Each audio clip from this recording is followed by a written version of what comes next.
God, her food is embarrassing. My mom could cook circles around her. The words crack through the air sharper than the clink of the wine glasses, slicing right through the candlelight glow. For a moment, it feels like even the flames hesitate, shrinking back as though ashamed for me. I'm frozen with the serving spoon in my hand, the casserole untouched on my plate, its cheesy surface already cooling and collapsing in on itself like it knows it's a failure. The room goes silent. Not the comfortable pause of conversation, but a choking, suffocating kind of silence, broken only by the awkward scrape of a fork against porcelain. Someone coughs. My cheeks burn hot enough to rival the oven I just pulled that dish from. I can still smell the garlic I'd sautéed too long, it clings to the air, bitter and acrid, mocking me. I force my lips into a smile, the kind of smile that hurts because it doesn't belong to me. It stretches thin and brittle as glass. Across the table, eyes dart between me and my husband, mouths twitching with the effort of hiding whispers. My casserole sits like a monument to my humiliation. Then, movement. Out of the corner of my eye, I catch her. My mother-in-law. A faint curl of her lips, subtle, but sharp enough to slice through me. It's not kindness. It's satisfaction. She doesn't have to say anything, her silence is louder than words, a victory lap taken without moving from her seat. I look back down at my plate, pressing my knife too hard into the ceramic. It screeches faintly, a sound that makes the hairs on my arms prickle. The casserole doesn't budge. I can't bring myself to lift the fork. The laughter that finally resumes around me isn't warm, it sounds like knives clinking, like glass breaking. Come on, don't pout, my husband adds with a forced chuckle, as though trying to smooth it over, but only grinding the humiliation deeper. It's just food. Just food. He says it so easily, but for me, food is never just food. My throat tightens. I want to defend myself, to shout, but the words stick like dry bread in my mouth. I stare instead at the candle flame flickering near his face, wavering as though unsure whether to burn brighter or go out. A guest across the table clears his throat. He's about to say something, I can see it in the way his lips part, but then he hesitates, closes them again. No one comes to my defense. Not one person. Their silence joins the chorus of my husband's insult. The smell of red wine drifts up as I lift my glass just to have something to do with my hands. I take a sip, but the tannins coat my tongue in bitterness, a bitterness that tastes like shame. Every swallow feels like swallowing myself smaller, quieter, less than. Inside, though, something hot twists. Anger. It doesn't burst out, it coils. Tight. Heavy. Slow. Excuse me, I say softly, standing with the steadiness of someone walking across glass. The chair legs scrape against the hardwood, louder than they should, drawing every eye to me. I keep my smile frozen, like armor. I push through the dining room door into the kitchen, and it swings closed behind me with a muffled thud. The laughter picks up again on the other side, a sound both distant and cruel, as if the walls themselves are gossiping about me. The kitchen light feels harsher than usual, buzzing faintly overhead. I grip the counter, my palms damp, my chest rising and falling too fast. The smell of detergent from the sink bites at my nose, mingling with the lingering garlic and the faint sweetness of dessert waiting to be served. I set the casserole dish down harder than I intend, the ceramic clattering against the granite countertop. A bit of sauce splatters onto my wrist, hot, sticky. I don't wipe it away. My hands move automatically, stacking plates, dragging them toward the sink. The porcelain clinks and shatters against each other like they're echoing my pulse. As I plunge the first dish into the soapy water, bubbles burst against my skin, popping in tiny hisses. My reflection wavers on the rippling surface, distorted, broken. I stare at it, wondering when exactly I became the punchline at my own table. From the dining room, muffled words float in. My husband's voice, loudest of all. Another burst of laughter follows, jagged and sharp. My heart pounds. My jaw aches from clenching. I slam another plate into the water, harder this time, suds sloshing onto my blouse. I don't care. The sound of breaking inside me drowns out everything else. A flash of memory slices in, me as a little girl, standing on a stool in my grandmother's kitchen, flour dusting my arms, the smell of cinnamon heavy in the air. Her voice, gentle, certain. Cooking is love, sweetheart. Every stir, every pinch, love finds its way in. The contrast is brutal. Love back then, humiliation now. I blink back the sting in my eyes, but it's not from onions this time. It's from the way his words keep echoing. Embarrassing. My food is embarrassing. The faucet hisses, the water clouding with soap and crumbs. I grip the edge of the sink until my knuckles whiten. That's when I feel it shift again, not just the anger, but something darker. A seed of resolve. If he wants to mock me with his mother's shadow, maybe I'll show him just how much light I can cast in it. I hear the faint ping of a phone on the counter. My own screen lights up with a notification. My friend's name. A text. I wipe my wet hands roughly on a towel and pick it up. Did you hear about the city cooking competition? The words glare at me in bright white letters, almost mocking, almost daring. I stare at them, my chest rising and falling. My lips part without sound, my breath shaky. The laughter is still leaking through the door. My husband's laugh is the loudest. I dry my hands slowly, one by one, staring at that glowing message. The towel is rough against my skin, grounding me, steadying me. And for the first time tonight, my lips curl into something real, not a smile of defeat, but the start of something else. The door to the dining room swings again briefly as someone passes by, spilling laughter into the kitchen before it muffles back down. The sound curdles inside me, hardening into something sharp. I set the phone down beside the sink, my eyes still locked on the words. Maybe I'll show him who's really embarrassing. I press the towel flat on the counter, smoothing every wrinkle with deliberate care, as though each crease is a decision falling into place. The kitchen hums around me, heavy with garlic and soap and something new, something restless. And I don't notice right away, but the casserole dish I abandoned earlier? Steam still rises faintly from it, curling into the air like smoke signals. Signals no one in that dining room is reading yet. Not yet. The towel is still damp in my hands when the laughter fades down the hall. For a second, the kitchen feels like it's holding its breath with me, waiting. My pulse pounds against my ribs, too loud, too fast, and every beat whispers the same thing: he wanted to humiliate me. The soap bubbles on the surface of the sink have gone dull, collapsing in on themselves. I slam another plate into the water, and the crack of porcelain makes my chest tighten with a kind of rage I didn't know I could hold. My reflection ripples on the surface again, distorted, blurred, like I don't even recognize myself in this light. I squeeze my eyes shut, and in the darkness, the kitchen changes. I'm no longer standing in the harsh buzz of fluorescent bulbs. I'm back in my grandmother's kitchen, dim, warm, golden. The smell of cinnamon and sugar rising from a pan. Steam fogging up the windows. Her hands, soft but sure, guiding mine on the handle of a wooden spoon. Patience, she'd always whisper, the word warm against my ear. Food listens. If you rush, it turns bitter. My eyes snap open to the present, detergent stinging my nose, the sour ghost of garlic clinging to the air. I swallow hard. My husband's voice carries faintly through the walls, a laugh sharp enough to cut. The same word keeps echoing, embarrassing. I grip a glass too tightly, and it slips in the water, thunking hard against the sink's edge. My hands sting from the impact, and I bite down on a curse. Embarrassing. My throat feels raw. The word doesn't fade, it burrows deeper.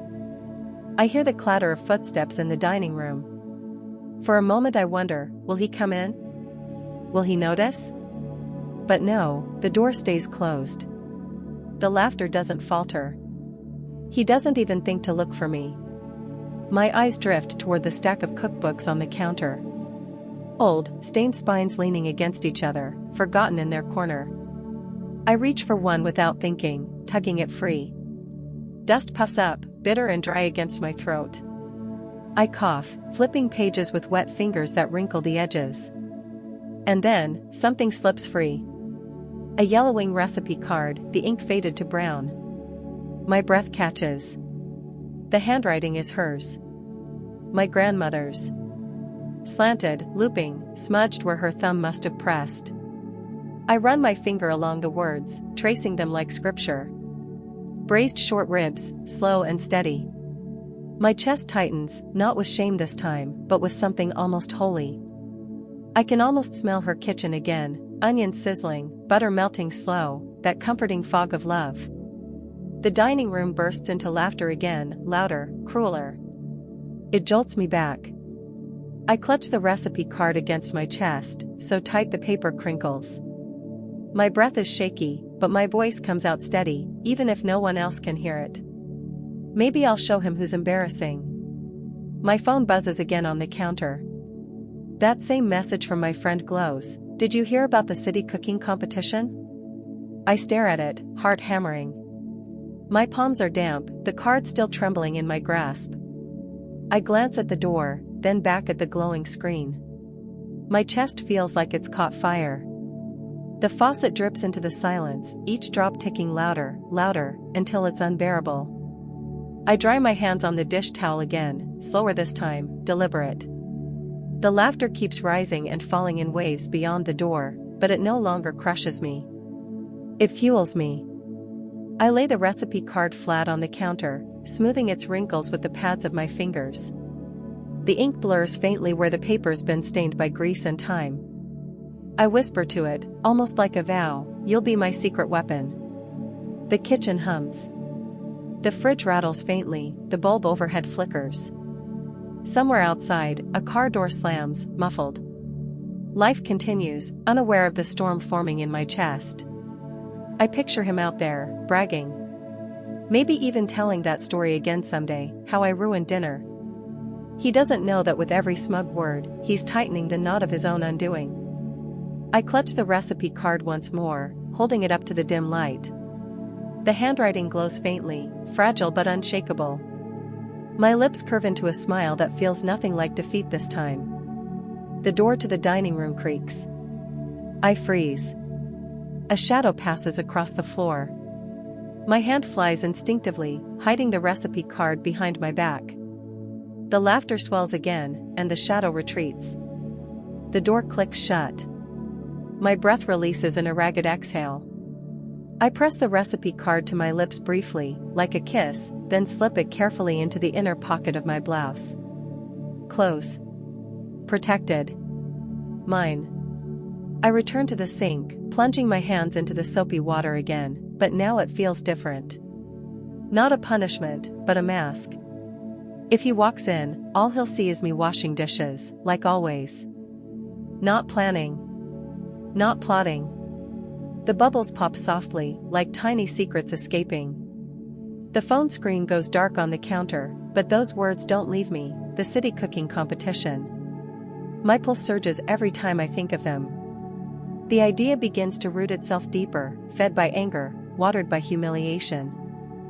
The smell of garlic still lingers, acrid and sharp, but beneath it, I imagine the rich aroma of braised short ribs, slow and perfect, filling not just this kitchen, but an entire hall. I imagine faces stunned, mouths silenced, not with shame this time, but awe. And when I imagine his face in that moment, his smirk gone slack, the coil of anger in me unwinds into something else. Something sharper. The towel slips from my fingers and falls to the floor with a damp thud. I don't pick it up. My eyes are on the door. On the other side, their laughter rises again. And for the first time tonight, I don't shrink from it. I lean toward it, clutching the hidden card, whispering so low the walls themselves have to strain to hear. Laugh while you can. The morning air is sharp with the smell of coffee when I hear it, his voice. Too loud, too careless. I'm halfway down the hall, barefoot, when the words freeze me mid-step. She ruined dinner last night, he says, and his chuckle cuts through the thin walls. The coffee machine hums on the counter, steady and low, but it can't drown out his voice. I edge closer, my breath caught in my throat. He's on speakerphone. I can hear her. Well, my mother-in-law's voice crackles through the kitchen, dripping smugness. If she ever used my recipes, she wouldn't embarrass you. The words don't just land, they stab. My stomach twists, tight and sour, like the coffee that suddenly tastes burned on my tongue. I clutch the edge of the doorway, nails biting into the wood, watching his back as he leans casually against the counter, phone lying flat, his smile smug and unguarded. I bite down hard on the inside of my cheek, holding back the scream clawing its way up my throat. He laughs again, softer this time, agreeing with her. Their voices ripple together, careless, dismissive, as if I'm invisible in my own home. Heat flushes through me, but not shame this time, determination. My hand instinctively drifts to my pocket, fingertips brushing the folded recipe card, still safe, still secret. The edges bite into my skin, reminding me it's real, reminding me I'm not powerless. I slip silently into the kitchen, careful not to let the floorboards creak. The smell of his coffee is thick, bitter, almost nauseating now. He doesn't notice me. He's too busy nodding, laughing, basking in his mother's approval. I let my eyes wander to the counter, where the knife block gleams under the morning light. My gaze lingers there a moment too long, before I drag it back to him. My hands tighten into fists. Not yet. The call ends with her laugh, a sound that slithers into the silence even after the line clicks dead. He doesn't look up. He doesn't even glance my way. I turn sharply, yank open a drawer, and the rattle of utensils makes him flinch. He looks over his shoulder finally, blinking at me like I'm an interruption in his perfect morning. "What?" he asks, defensive already. "Nothing," I murmur, forcing my voice flat, empty. I grip a spoon too hard, the metal biting into my palm, and shove the drawer shut with a slam that makes the dishes rattle. He winces. Good. That night, the house is quiet except for the hum of the fridge. He's already asleep, snoring faintly in the next room. I'm in the kitchen with every light off except the one above the stove. The recipe card lies on the counter, its edges glowing faintly in the dim yellow light. I set the cutting board down, the wood scarred from years of use, and grip the chef's knife. The first onion splits beneath the blade, its sharp, pungent scent clawing at my eyes. Tears spill before I'm ready, but I keep chopping, faster, harder. Each slice is a heartbeat. Each tear isn't just from the onion, it's from everything he's taken from me. The kitchen clock ticks loud in the silence. The blade flashes, up and down, steady as my breath sharpens. The tears drip onto the cutting board, streaking through the onions. The knife slips. It nicks my finger, a thin bright sting. Blood wells up instantly, mixing with the onion juice, sharp and metallic. I hiss, clutching it tight, but then I pause. I lift my finger closer to the light. The blood glints dark red, almost beautiful. "Worth it," I whisper, my voice breaking into the stillness. I press a paper towel to the cut, wrapping it clumsily. The sting grounds me, sharp and real. My hands are trembling, but they don't stop. Behind me, a door creaks. My breath catches. He shuffles into the doorway, hair mussed, eyes half-lidded from sleep. "What are you doing?" His voice is thick, annoyed. I slide the recipe card off the counter, slipping it behind my back in one swift movement. My pulse races. He frowns at the mess, the cutting board littered with uneven slices, bowls stacked high, scraps spilling across the counter. "You're making a mess," he mutters. "At midnight? Really?" I force a shrug, clutching the card tight against my spine. "Couldn't sleep," I say lightly, even as my chest pounds with fear he might step closer, might see. He rubs his eyes, sighs, and stumbles back toward the bedroom. The door clicks shut. His snores return moments later, faint but steady. I let out the breath I've been holding. Slowly, I bring the recipe card back into the light. Its ink glows against the yellow bulb, fragile yet strong. My hand steady. This time, I whisper to the empty kitchen, to the hum of the fridge, to the bloodied paper towel on the counter, "I won't lose." I set the card down, weighting it with the knife so it won't flutter away. The air feels heavier, charged. The onions still sting my eyes, but I don't wipe the tears. I let them fall, one after another, into the bowl waiting for me. Because they're not weakness anymore. They're seasoning. The stove light flickers once, then steadies, bathing the counter in its glow. And I realize I'm not just cooking tonight. I'm sharpening myself. The hum of the fridge deepens, almost like a growl. The house shifts in the silence, every shadow bending closer as if watching me. I look at the knife resting over the card, and the reflection staring back at me doesn't look like the woman who swallowed shame at the dinner table. She looks ready. And for the first time in years, maybe ever, I feel the same. The clatter of a dropped pan jolts me awake. My head had sunk onto the kitchen table sometime after dawn, cheek pressed against the cool wood, recipe card still under my palm.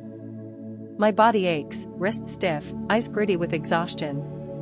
The smell of last night still lingers, onions, garlic, a hint of burned butter clinging to the air like a confession.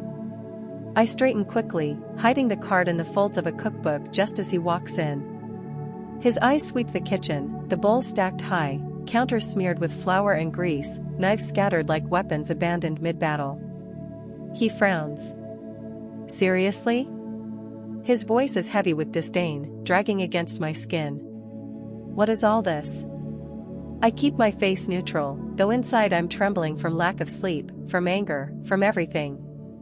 Practice, I say simply, wiping my hands on a towel that's already stained with streaks of sauce and blood from my cut.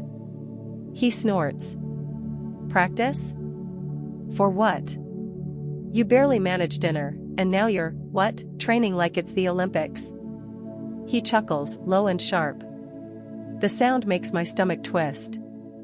I don't answer. I don't give him the satisfaction. My silence is heavier than his laughter, and for a second, it unsettles him. He shakes his head, grabs a mug, and pours coffee, the bitter steam clouding the air between us. The next days blur into repetition, late nights hunched over the stove, testing and failing, failing and testing. The broth too salty, the sauce too thin, the meat tough when it should fall apart. My hands blister, the cut on my finger splits open again and again, staining the paper towel wrappings crimson. Each failure is a weight, but I keep going. Because the failures aren't the end, they're steps. The exhaustion, though, it claws at me. My reflection in the microwave door looks haggard, eyes sunken, hair limp and oily. I barely recognize myself. But when I hold up the recipe card, edges soft with grease and thyme, I see her handwriting, her belief, and that keeps me standing. It's at a family gathering when the mask slips. I'm still tired, still raw, and he makes it worse. We're in his sister's living room. Glasses clink, the hum of conversation bouncing off the walls. The air smells like roasted chicken and perfume, heavy and suffocating. I sit on the couch, trying to keep my smile steady, when he raises his voice. She's been hiding in the kitchen every night, he says, grinning like it's a joke. Probably Googling how to boil water. The laughter erupts instantly. It's too loud, too sharp, echoing like broken glass. My throat burns, but I don't flinch. I sip my wine slowly, the bitter liquid sliding down like armor. Inside, though, it stings. Because I know the truth. He doesn't see the hours, the cuts, the failures, the ache in my body. He doesn't care. To him, it's just another punchline. His mother leans closer then, her perfume sharp, floral, invasive. You know, she says sweetly, I could teach you one of my recipes. Something simple. Even you couldn't mess it up. I almost choke on my wine. My chest seizes, not because of her words, but because I know the recipe she's talking about. The one in my pocket. The one I've been bleeding over every night. Her smile is smug, her eyes glinting like knives. She has no idea I'm already perfecting her dish. No idea that her so-called lesson is already mine. I set my glass down carefully, my fingers trembling with the effort of restraint. The laughter continues around us, bouncing off walls, needling under my skin. My husband nudges me then, his elbow sharp against my side. "Come on, admit it," he says, voice loud enough for the room to hear. "You'll never beat Mom in the kitchen." The words hang heavy, the silence after them more dangerous than the laughter before. Everyone's eyes are on me, waiting. Expecting me to laugh along, to play the fool again. I turn to him slowly, my smile soft, almost gentle. I meet his eyes and hold them, steady, unblinking. "We'll see," I say, my voice smooth as glass. The room shifts. The laughter falters, confusion rippling through the air. He blinks, uncertain for the first time. His smirk wavers. I lift my wine glass again, swirling the liquid, the stem cool between my fingers. My grip tightens, harder, harder, until I can feel the fragile stem press against the bones in my hand. A crack whispers through the glass, faint but real, and for a moment, I wonder if it will shatter right there, red spilling everywhere like blood. But I loosen my grip at the last second, sip instead, and smile. The conversation moves on, but the shift remains. I can feel it in the way he glances at me sideways, uncertain. In the way his mother's smile falters, just barely. I don't say another word the rest of the night. I don't have to. The glass in my hand hums faintly with every tremor of my pulse, and I think about how close it came to breaking. About how close I am to breaking. But not yet. The night air presses against me, cold and damp, as I step onto the empty street. The city is half asleep, but the fog curls low, wrapping around the streetlights like smoke from a dying fire. My coat isn't warm enough, but I grip the strap of the canvas bag slung across my shoulder tighter, knuckles white. Inside are lists, scraps of notes, and the last of my savings folded into an envelope. The grocery store's fluorescent lights buzz overhead, too bright, too cruel after the hush of the fog. The smell of bleach stings my nose, mingling with faint sweetness from the bakery counter. I move fast down the aisles, scanning shelves, hunting for ingredients I can't always find. Star anise. Fresh thyme. The right cut of meat. When I find them, it feels like discovering treasure, and I tuck each item into my basket with shaking hands. But the clerk's eyes linger on me at checkout, curious, maybe suspicious of the way I count out bills so carefully, folding each one before letting it go. The walk home feels longer. My bag is heavier, cutting into my shoulder. Rain begins to mist from the sky, faint and cool, spotting my sleeves. The city hums quietly, distant traffic, a dog barking, the buzz of a street lamp that flickers like it's on the verge of dying. Inside, the kitchen greets me like a battlefield waiting for another round. Pots clatter, knives gleam, the air already faintly scented from yesterday's failed attempt. I set my bag down, pull everything out one by one, and line it up on the counter like weapons. The broth simmers first. Steam curls upward, hot and rich, carrying the smell of meat and spice that clings to my hair and clothes. My grandmother's words echo again, patience makes the flavor, and I stir slowly, deliberately, even as sweat prickles at the back of my neck from the heat of the stove. But the dish betrays me again. Too much salt this time, the flavor collapsing into something heavy, inedible. I slam the spoon down, broth splattering across the counter, stinging when it lands on the cut on my hand. My throat burns with the urge to scream. I lean on the counter, pressing both palms flat, eyes closed, chest heaving. The smell of failure is thick in the air, and for a moment, I wonder if I'm chasing something impossible. A knock rattles the door. I jerk upright, heart pounding. Through the peephole, a neighbor, her face scrunched with concern. I open the door a crack, and she peers in, nose twitching at the smoke that still lingers. "You burning something?" she asks, voice light but curious. I let out a sharp laugh, half frustration, half hysteria. "Just myself," I mutter, but softer, I add, "cooking." She tilts her head, studying me. "Smells strong. You okay?" I nod quickly, too quickly. "Fine. Just figuring things out." She lingers, like she wants to say more, then just shrugs and leaves. I close the door and press my back against it, the silence slamming back into me. I return to the stove, staring at the ruined pot. My reflection wavers in the sheen of the broth, distorted, broken. I dip the spoon again, taste it. Too sharp. Too bitter. My shoulders sag. But then, as if pulled from memory, I hear her voice again, my grandmother's voice, not mocking, not cruel, but steady. Patience. I grab another pot. Start again. Hours pass. The kitchen grows hotter, steam thick against the windows, dripping down the glass like sweat. My shirt clings to my back, my arms ache from chopping, stirring, lifting. My body wants to quit, but something inside me refuses. Finally, the broth softens. The meat surrenders, tender, falling apart at the nudge of a fork. The aroma fills the room, deep, rich, layered with sweetness and spice. I sink into a chair, spoon in hand, trembling. The first taste nearly makes me cry. It's not perfect, not yet, but it's closer. Closer than I've ever been. The rain outside picks up, tapping against the windows in a rhythm that almost sounds like encouragement. I close my eyes, breathing it in, letting the flavor linger on my tongue. The next morning, a flyer arrives in the mail, slipped between bills and ads. I almost miss it. Bold letters, citywide cooking competition, deadline tomorrow. My pulse stutters. I hold it up, the paper flimsy, edges damp from the drizzle outside. The words blur slightly under my trembling fingers. I bring it inside, spreading it flat on the counter, heart pounding so loud it drowns out the fridge's hum. This is it. The chance. The stage. The place where everything can turn. The sound of keys rattling at the door jolts me.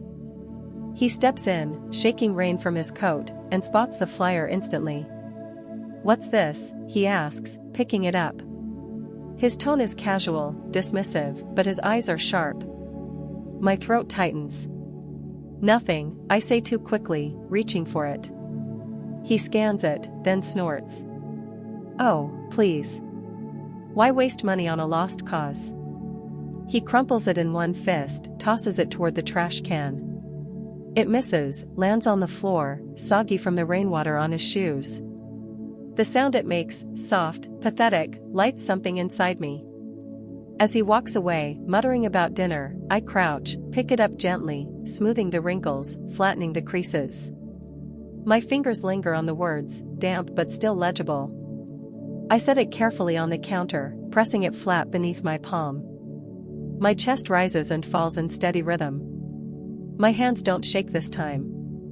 The flyer lies on the counter, still damp, the ink smudged at the edges but the words unbroken, stubborn, like me. My fingertips rest on it, and I swear I can feel a pulse beneath the paper, like it's alive, daring me.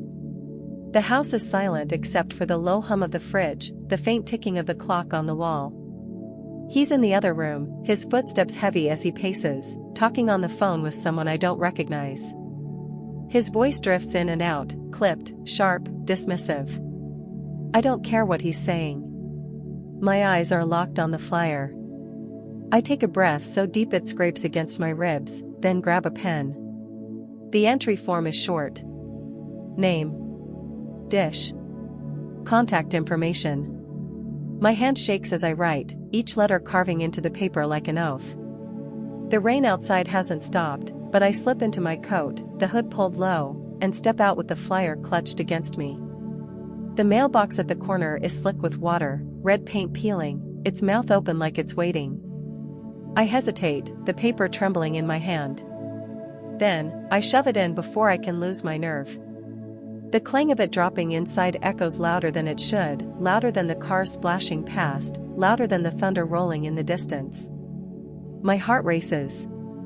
I walk away quickly, not daring to look back. Back inside, the kitchen smells faintly of last night's broth, the lingering sweetness turned sour with age. He calls from the living room, "Where were you?" "Mail," I say, my voice steady. He grunts, unimpressed, and turns back to his conversation. I stand in the doorway for a moment, watching him pace, his shirt wrinkled, his shoulders hunched. He doesn't even notice the way my fists are clenched at my sides. That night, I dream of fire. Pots boiling over, knives gleaming, smoke filling my lungs until I choke awake. My pillow is damp with sweat, my hands clutching at the sheets as if they're reins pulling me towards something I can't yet see. Morning comes harsh and gray. I wake to the sound of him leaving, the slam of the door rattling the picture frames on the wall. Silence blooms after, thick, heavy, but I welcome it. It's mine. I spend the day cooking.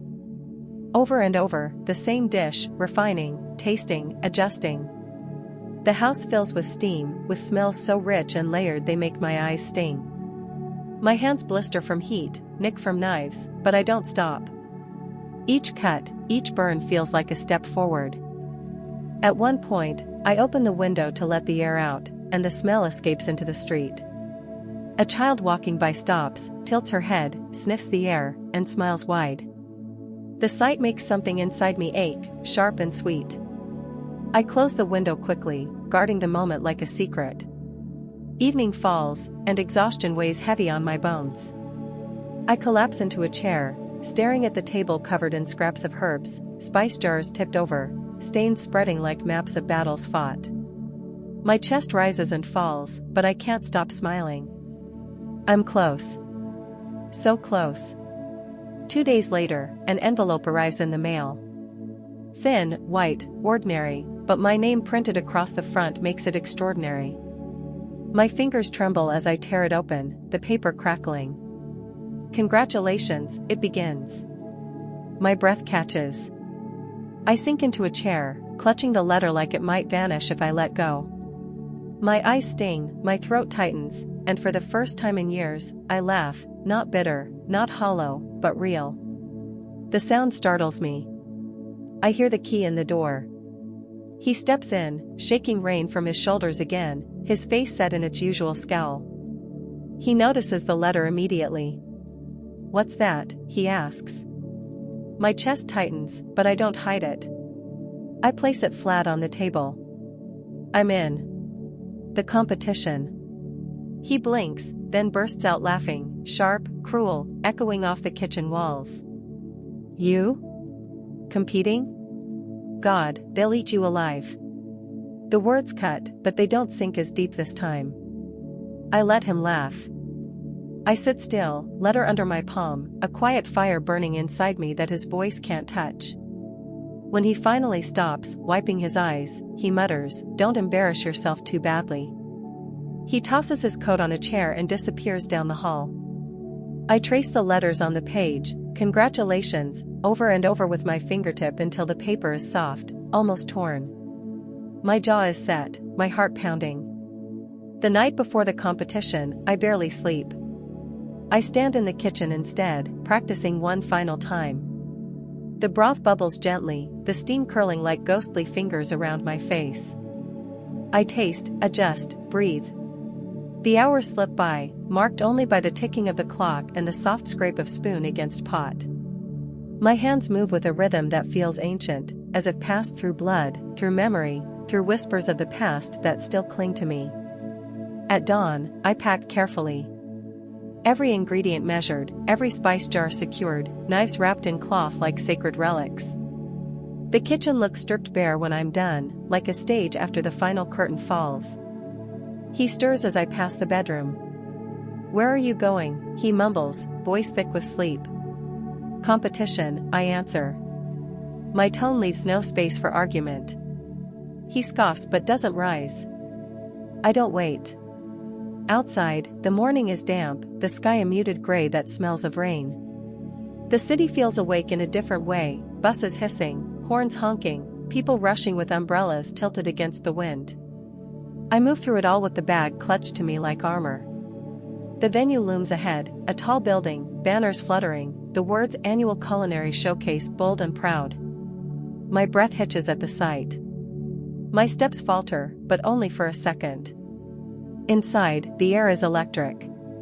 The smell of spices, fresh bread, sizzling meat, and sharp citrus collides into a storm of scent that makes my head spin. The chatter of voices, the clang of metal, the hiss of burners, it's chaos, but it's a chaos that calls to me. Competitors stand at their stations, some calm, some frantic, knives flashing, pans already hot. Judges sit like hawks at a long table, eyes sharp, pens poised. The audience buzzes, cameras flashing, voices rising and falling in waves. I take my place at my assigned station, setting my bag down with deliberate care. My hands tremble as I unwrap my knives, line up my ingredients. For a moment, doubt creeps in, icy and sharp. Then I look up.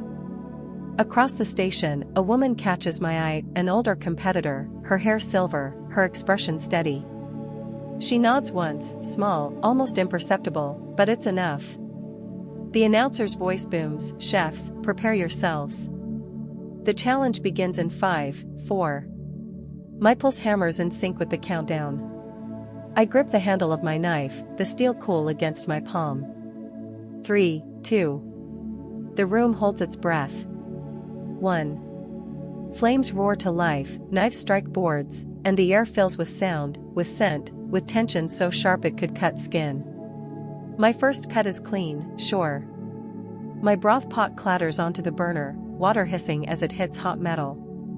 The competition has begun, and for the first time I feel not like a prisoner in my kitchen, but a warrior stepping into battle.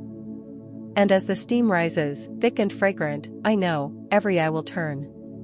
The heat is unbearable. Flames leap, knives sing against cutting boards, steam curls upward and clings to my face like damp hands. The roar of the crowd drowns everything, until I force myself to focus. My broth is simmering, low and steady, releasing a fragrance that cuts through the chaos, earthy, rich, with a whisper of citrus that makes even my own mouth water. I glance around. Competitors move like machines, swift and precise. A man to my left throws salt into a sizzling pan with such violence the grains scatter onto the floor.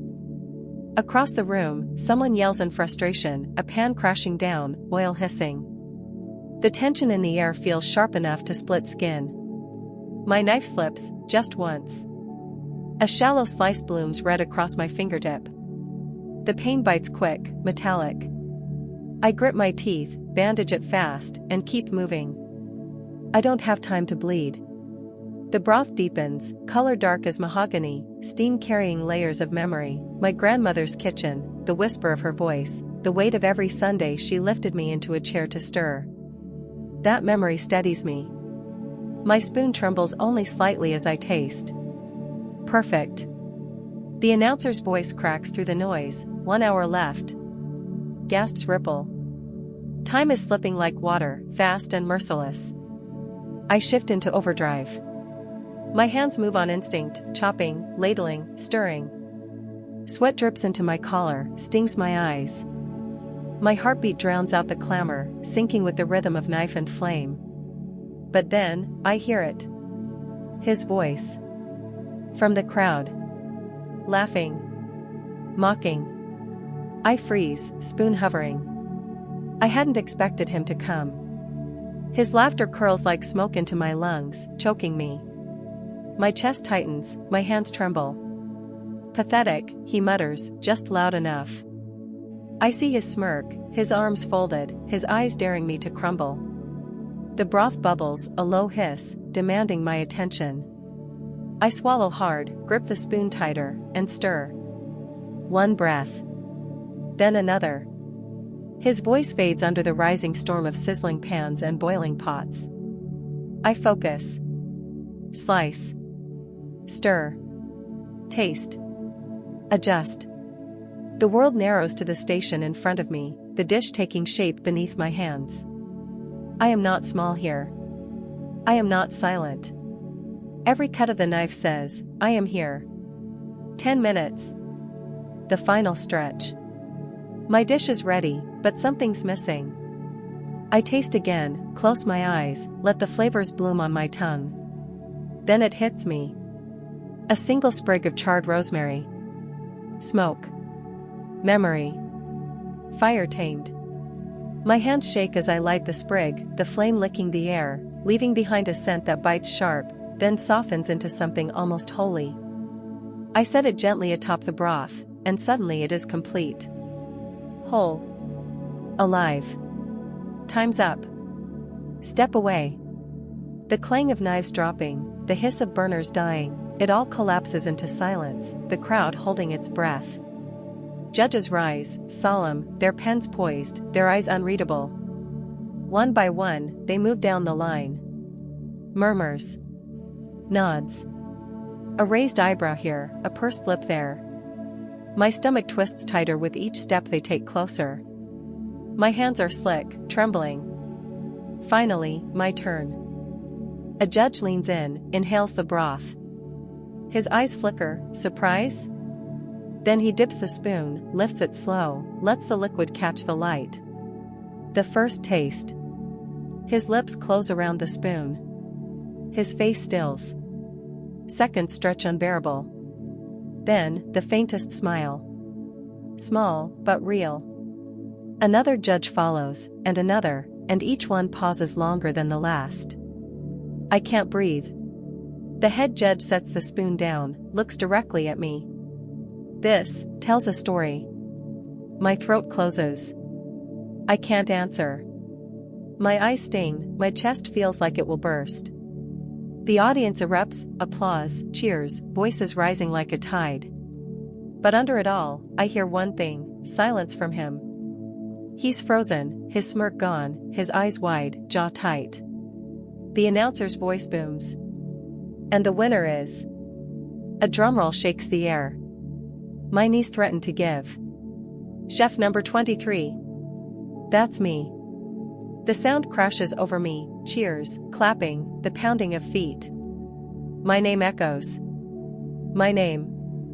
I stagger forward as a ribbon, gold and heavy, is draped across my shoulders. The lights blind me, the smell of smoke and spice still clinging to my skin. Cameras flash. People chant. And then, I see him. Standing at the edge of the crowd, his face twisted, small, swallowed by the noise. For once, he doesn't speak. For once, he has no words to cut me down. My hands clutch the ribbon, my chest heaves, my heart pounds like a drum of war. And in that moment, I know, he cannot touch this. The crowd surges, hands reaching, voices calling, and I close my eyes. I taste the broth again in my memory, smoky and alive, and I swear I can still hear her voice, my grandmother, soft, steady, yes. That's it. When I open my eyes, the world is new. The weight of silence is gone. The fire inside me roars, unafraid, unstoppable. And as the lights blaze hotter, the applause rising, I whisper to myself, just loud enough to hear. I won't go back.